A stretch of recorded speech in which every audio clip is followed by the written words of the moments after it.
BJP ने चुनाव प्रबंधन की अपनी तैयारियों को अंतिम रूप देना शुरू कर दिया है और देहरादून में प्रदेश कार्यालय से हटकर एक अलग से स्टेट लेवल मीडिया सेंटर बनाया गया है। आज सीएम पुष्कर सिंह धामी, प्रदेश अध्यक्ष महेंद्र भट्ट इसका उद्घाटन करेंगे और इस मीडिया सेंटर के जरिए बीजेपी प्रदेश भर में चुनावी मीटिंग्स करेगी, चुनावी मॉनिटरिंग भी इसके जरिए की जाएगी और इस मीडिया सेंटर का आज से शुभारंभ होने जा रहा है।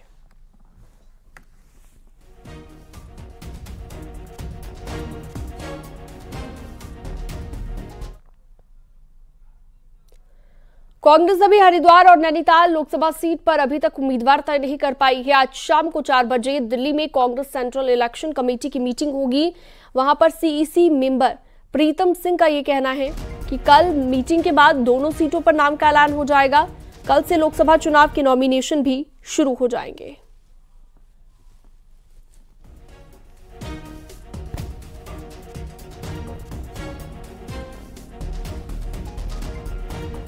तो 2 सीटों पर कांग्रेस के उम्मीदवार अभी तक तय नहीं हुए हैं।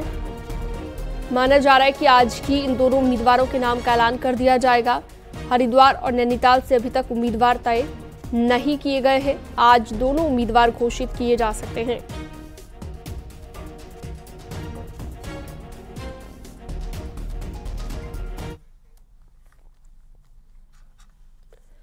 लोकसभा चुनाव को लेकर देहरादून बीजेपी ऑफिस में मीटिंग हुई, जिसमें लोकसभा के उम्मीदवारों के नामांकन से लेकर रैली के रोड मैप पर चर्चा की गई। बैठक में उत्तराखंड बीजेपी के प्रभारी दुष्यंत गौतम, सीएम पुष्कर सिंह धामी के साथ साथ प्रदेश अध्यक्ष महेंद्र भट्ट भी मौजूद रहे। वहीं बैठक में लोकसभा सीट के उम्मीदवार भी मौजूद रहे।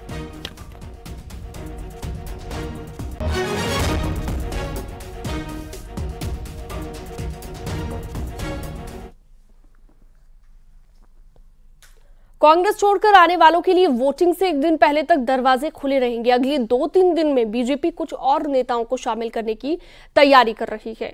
वहीं कांग्रेस का कहना है कि दागी, बागी और आरोपी अपने दाग धुलने बीजेपी की वॉशिंग मशीन में जा रहे हैं।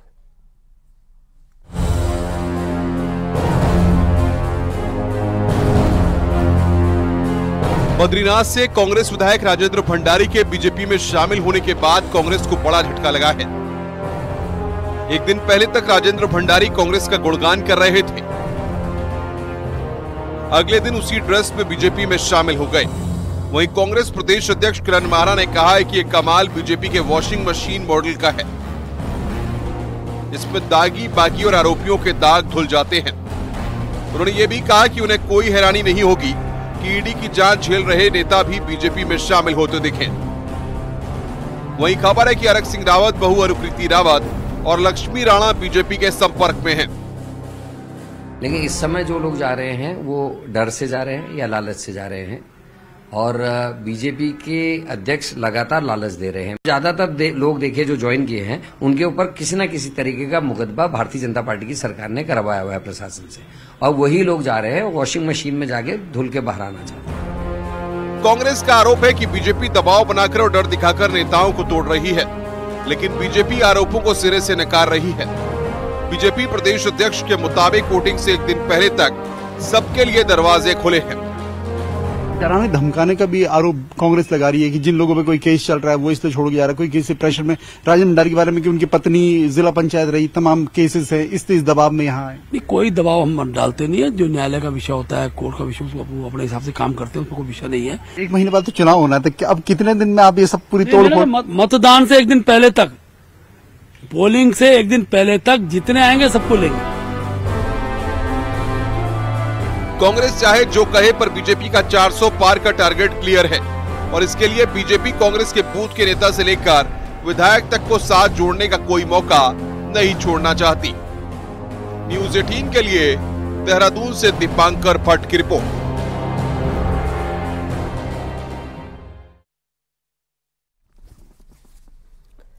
बीजेपी में जिस तरह से दूसरे दलों के नेताओं की ज्वाइनिंग हो रही है, उस पर मुख्यमंत्री पुष्कर धामी का कहना है कि जो विकास की यात्रा में सहयात्री बनना चाहता है उन सभी का पार्टी में स्वागत है।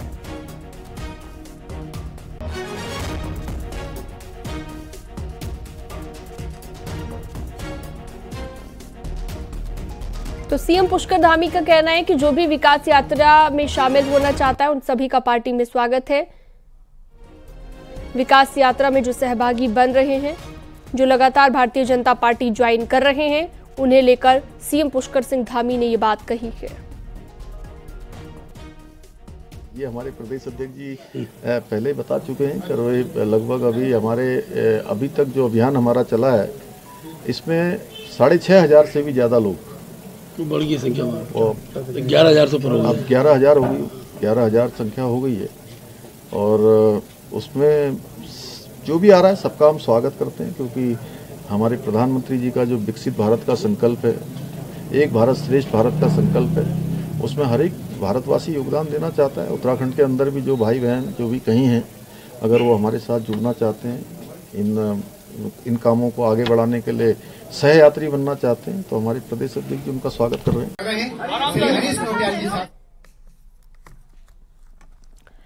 चमोली में राजेंद्र सिंह भंडारी के बीजेपी में जाने के बाद कार्यकर्ताओं में नाराजगी दिख रही है। दिन भर कांग्रेसी कार्यकर्ताओं ने चिंतन मंथन किया, मीडिया से दूरी बनाकर रखी और उसके बाद एकजुट होने का दिलासा देते नजर आए।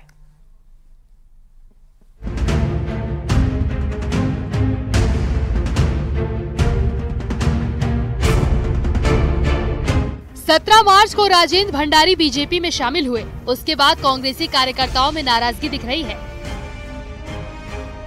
नाराज कार्यकर्ता ने जिला मुख्यालय गोपेश्वर में राजेंद्र सिंह भंडारी का पोस्टर फाड़ दिया और कई बैनर से राजेंद्र भंडारी की फोटो हटाई। नहीं, जब परिवार का कोई मुखिया या कोई भी नेता, बड़ा नेता जाता है तो दुख तो होता है, और साथ ही बड़े नेता से हमारे बूथ लेवल का एक कार्यकर्ता भी जाता है, उसका भी पार्टी को नुकसान होता है। बड़े नेता जाने का नुकसान तो होता ही होता है। कार्यकर्ताओं को पता ही नहीं चला जिस प्रकार से मोदी सरकार ईडी और सीबीआई का डर दिखा रही है। मुझे लगता है कुछ न कुछ इसी का अंश उन पे कम से कम साल भर से ये दबाव बनाया जा रहा था। और नेता तो आदमी है ना, अगर आदमी को इतना परेशान किया जाएगा तो आदमी क्या करेगा? अपने बचाव में कुछ न कुछ कदम लिया गया है। फिर भी चुनाव को लेकर के कांग्रेस पार्टी एक साथ खड़ी है। वहीं बीजेपी नेताओं का कहना है कि मोदी सरकार की जन कल्याणकारी योजनाओं को देखकर दूसरे पार्टी के लोग बीजेपी में शामिल हो रहे हैं, लेकिन कांग्रेस छोड़कर बीजेपी में शामिल होने वाले नेताओं की संख्या से बीजेपी में भी मंथन जरूर हो रहा है। भारतीय जनता पार्टी में लगातार जो विस्तार परिवार जो हमारा बढ़ रहा है, उससे निसंदेह आने वाले लोकसभा चुनाव में हम सब लोगों को ताकत मिलेगी और हम सब लोग एकजुट होकर के पार्टी के पक्ष में कार्य करेंगे। बीजेपी और कांग्रेस कार्यकर्ता राजेंद्र सिंह भंडारी के फैसले से असमंजस की स्थिति में जरूर दिखाई दे रहे हैं, लेकिन हर कोई ऑल इज वेल कह रहा है। अब देखना होगा कि आने वाले समय में क्या राजेंद्र सिंह भंडारी के समर्थक भी बीजेपी का दामन थामते हैं। चमोली से न्यूज़ 18 के लिए नितिन सेमवाल की रिपोर्ट।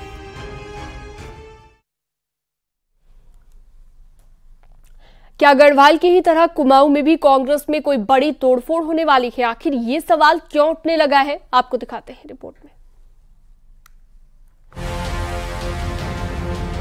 पिछले एक हफ्ते में गढ़वाल के कई कांग्रेस नेता हाथ का साथ छोड़कर बीजेपी का कमल थाम चुके हैं, जिसमें बद्रीनाथ सीट से कांग्रेस विधायक राजेंद्र भंडारी जैसा चेहरा भी शामिल है। लेकिन गढ़वाल में बीजेपी की इस एयर स्ट्राइक से कुमाऊं में भी हलचल है। सूत्रों के मुताबिक बीजेपी का अगला लक्ष्य कुमाऊं है और अगले एक हफ्ते में बीजेपी इस स्ट्राइक को अंजाम दे सकती है। बीजेपी नेता भी बातों बातों में इस ओर इशारा कर रहे हैं। जो नरेंद्र मोदी जी के कार्यों से खुश हैं, यद्यपि वो अभी कांग्रेस में हैं, लेकिन छलांग लगा लगा के वो भारतीय जनता पार्टी में आ रहे हैं, क्योंकि डूबते हुए जहाज पर कोई बैठना नहीं चाहता है। दरअसल साल 2022 के चुनाव में कांग्रेस नैनीताल लोकसभा सीट की 14 में से 6 विधानसभा सीट जीतने में कामयाब रही थी।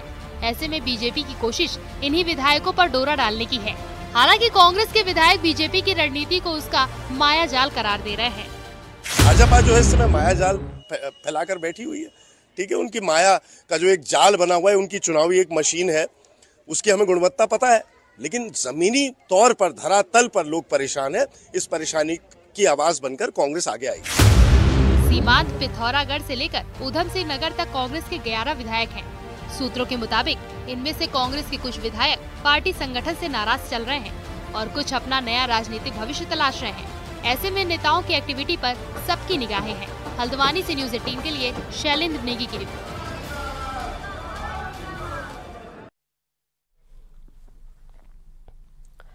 ईवीएम की खराबी अक्सर विपक्ष को चुनाव आयोग पर सवाल उठाने का मौका देती है, लेकिन लोकसभा चुनाव के दौरान राजनीतिक दलों को शिकायत करने का कोई मौका ना मिले, आयोग को यही कोशिश है आयोग की।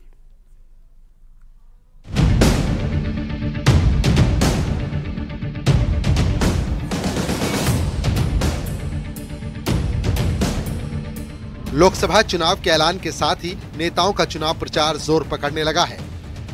वहीं दूसरी तरफ चुनावी मशीनरी भी दिन रात अपने काम में जुटी हुई है। नैनीताल लोकसभा समेत उत्तराखंड की सभी 5 सीटों पर पहले फेज में वोटिंग होनी है। लिहाजा चुनाव आयोग कर्मचारियों को ईवीएम की ट्रेनिंग दे रहा है। 2 जगह ट्रेनिंग हो रही है, एक उसकी मैनुअली हो रही है, हमारी जनरल ट्रेनिंग हो रही है, एक हमारी ईवीएम को ऑपरेट करने की ट्रेनिंग हो रही है। उसको कैसे फंक्शन किया जाता है, उसको ऑन कैसे किया जाएगा, उसमें फिर पेपर सील कैसे लगाई जाएगी, फिर उसको कैंडिडेट सेट कैसे किया जाएंगे, उसको फिर ऑपरेट कैसे किया जाएंगे, मॉक पोल कैसे किया जाएगा, वो पूरा डिटेल उनको आज समझाई जा रही है। हमारे द्वारा 40 टीमें लगाई गई है ईवीएम ट्रेनिंग के लिए, और प्रत्येक बार में 1 घंटे में 3 लोगों को उसमें एक मास्टर ट्रेनर के द्वारा सिखाया जा रहा है, 1 घंटे में उसको। जाहिर है कांग्रेस समेत कई राजनीतिक दल अपनी पिछली हारों के लिए ईवीएम को जिम्मेदार ठहराते रहे हैं। ऐसे में ईवीएम की ट्रेनिंग सेंसिटिव है। यही वजह है कि अधिकारी एक-एक चीज पर निगाह बनाए हुए हैं और लोगों से वोट की अपील कर रहे हैं। प्रेस के माध्यम से उसको सर्कुलेट करवाया है। जनता से भी ये अपील है कि कोई भी निर्वाचन संबंधी जानकारी अगर आपको चाहिए तो जो निर्वाचन कंट्रोल रूम है उसमें संपर्क कर सकते हैं, वहां आपकी जो सहायता है वो करी जाएगी। साथ ही सभी लोगों से अपील है कि मतदान के दिन सब लोग वोट डालने के लिए जरूर आएंगे। उत्तराखंड की 5 लोकसभा सीटों पर 19 अप्रैल को मतदान होना है। 84 लाख से ज्यादा मतदाता राजनीतिक दलों के उम्मीदवारों के भाग्य का फैसला करेंगे। लोकतंत्र के इस महापर्व में ज्यादा से ज्यादा लोग शामिल हों, चुनाव आयोग की सारी तैयारियां इसी पर फोकस्ड हैं। हल्द्वानी से न्यूज़ 18 के लिए शैलेंद्र नेगी की रिपोर्ट।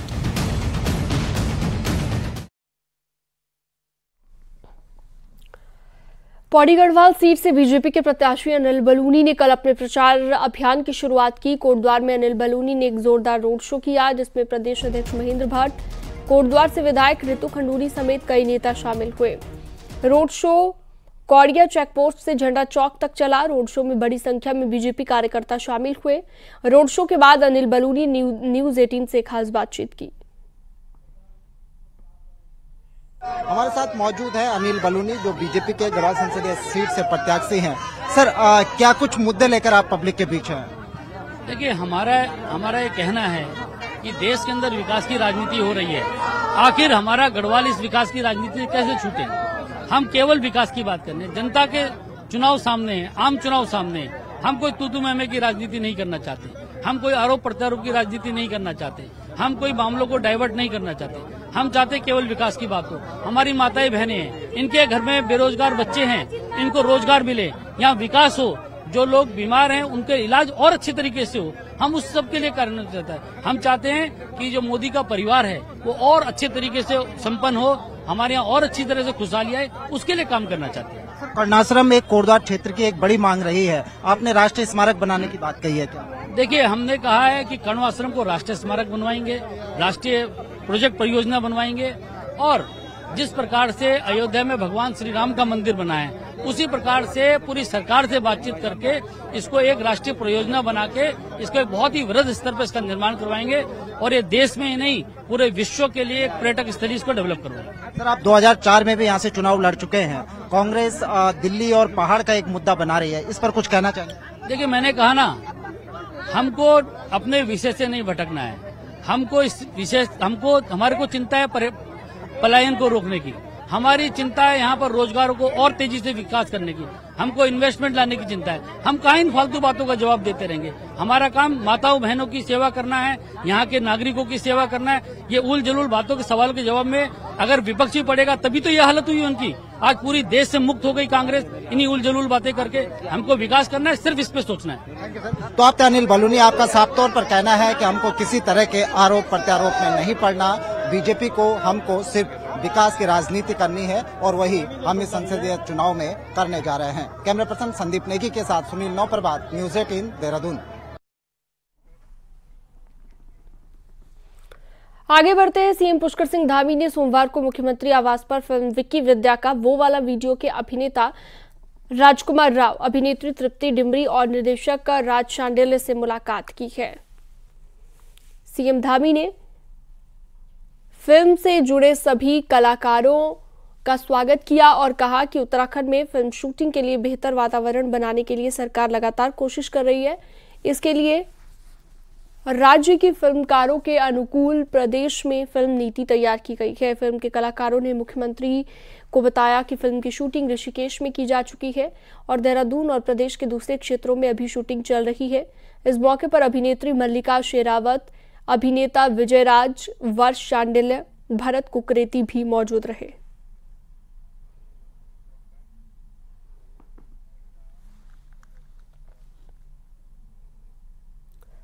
हरिद्वार जिले में अवैध खनन पर लगाम लगाने के लिए निजी कंपनी की तैनाती कर दी गई है। आंध्र प्रदेश की अनुबंधित कंपनी ने जिले में 13 जगह पर अपने चेक पोस्ट स्थापित किए हैं। इन चेक पोस्टों पर खनन सामग्री ले जा रही गाड़ियों की रॉयल्टी और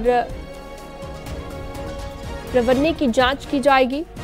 हरिद्वार के डीएम ने कहा कि कंपनी ने चेक पोस्ट बनाकर काम शुरू कर दिया है। इससे रेवेन्यू कलेक्शन बढ़ेगा।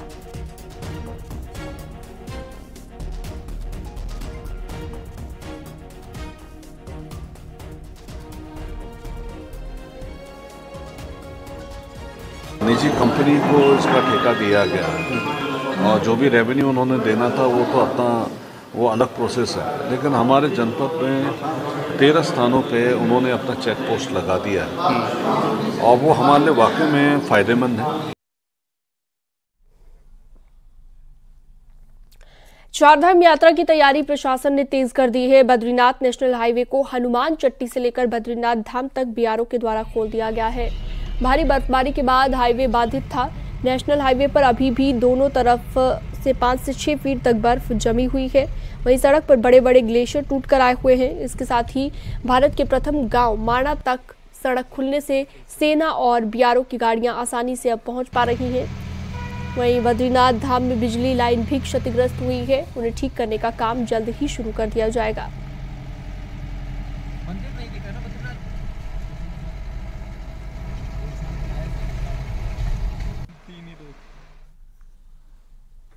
1 अक्टूबर 1994 को यूपी के मुजफ्फरनगर के रामपुर तिराहा कांड में 30 साल के बाद फैसला आया। मामले में 2 आरोपियों मिलाप सिंह और वीरेंद्र प्रताप को उम्र कैद की सजा सुनाई गई। साथ ही दोनों पर 50-50 हजार का जुर्माना लगाया गया। 41वीं वाहिनी में पीएसी की 41वीं वाहिनी में ये तैनात थे। आपको बता दें 1 अक्टूबर की रात में अलग अलग उत्तराखंड राज्य की मांग को लेकर आंदोलनकारी दिल्ली के लिए जा रहे थे। रात में इन आंदोलनकारियों पर फायरिंग हुई थी, जिसमें 7 आंदोलनकारी शहीद हुए थे। कई महिलाओं के साथ दुष्कर्म का भी आरोप लगा था।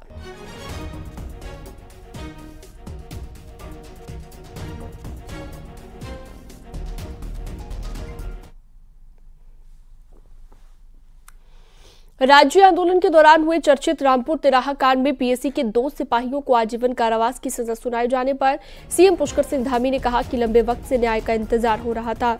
अब पीड़ितों और उनके परिवारजनों को अदालत के निर्णय से बड़ी राहत मिली है। सीएम धामी ने कहा कि मुजफ्फरनगर के रामपुर तिराहे पर आंदोलन के दौरान हमारे नौजवानों, माताओं, बहनों के साथ क्रूरता बर्ताव किया गया, जिसमें कई आंदोलनकारियों की शहादत हुई। ये एक दुर्भाग्यपूर्ण घटना है। साथ ही सीएम ने कहा कि आंदोलनकारियों और की आशाओं और आकांक्षाओं को पूरा करना सरकार की प्राथमिकताएं हैं।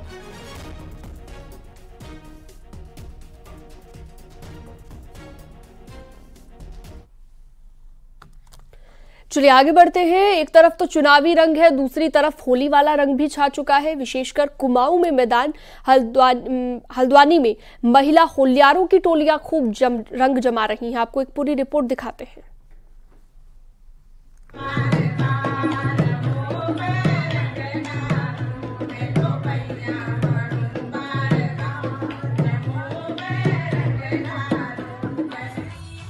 फागुन का रंग चढ़ते ही इन सीधी सादी कुमाऊनी महिलाओं पर भी होली का रंग चढ़ चुका है।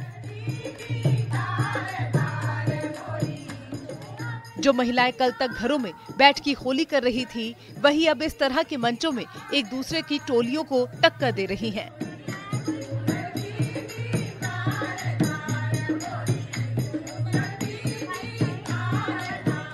होली गायन वादन सांस्कृतिक अपनी संस्कृति के आधारित होली का गायन किया जा रहा है और मुख्य इसमें एक जो रखा गया है रंग, तो कहते हैं रंग इस्तेमाल, उसकी जगह अबीर और गुलाल तो हम लोग इस्तेमाल कर रहे हैं, सब एक दूसरे को लगा रहे हैं। उसके अलावा फूलों की होली का एक विशेष आयोजन किया गया है।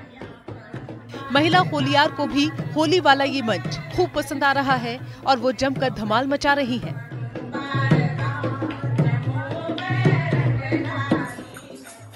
खास बात यह है कि इन पर भी पुरुषों वाली खड़ी होली का रंग चढ़ गया है। आप देख रही है यहाँ महिलाओं की होली हो रही है और ये एक प्रतियोगिता रूप में भी हमने रखी है कि एक संदेश दिया जाए समाज को, और उस तरह ये पहाड़ की कुमाऊनी होली जो शिवरात्रि के बाद से शुरू हो जाती है, बैठक होली और खड़ी होली, तो आज हमारी ये खड़ी होली चल रही है। जाहिर है कुमाऊं की महिलाएं होली के रंग में मदमस्त हैं और ये रंग तब तक जारी रहेगा जब तक कि ये इसमें पूरी तरह से सराबोर ना हो जाएं।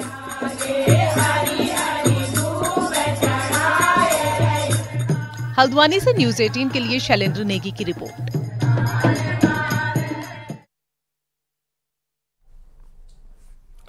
और अब एक नजर डालते हैं पहाड़ की 10 बड़ी खबरों पर फटाफट अंदाज में। काशीपुर की हनुमान कॉलोनी में एक शख्स ने अपनी 5 साल की बेटी के सिर पर किसी भारी चीज से हमला कर दिया, जिससे मासूम की मौत हो गई।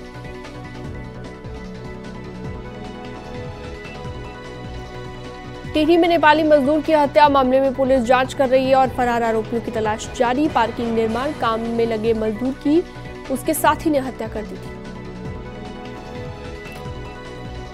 उत्तरकाशी में पुलिस ने एक गाड़ी से 25 पेटी अवैध शराब के साथ 2 तस्करों को गिरफ्तार कर लिया है। दोनों के खिलाफ आबकारी एक्ट के तहत कार्रवाई।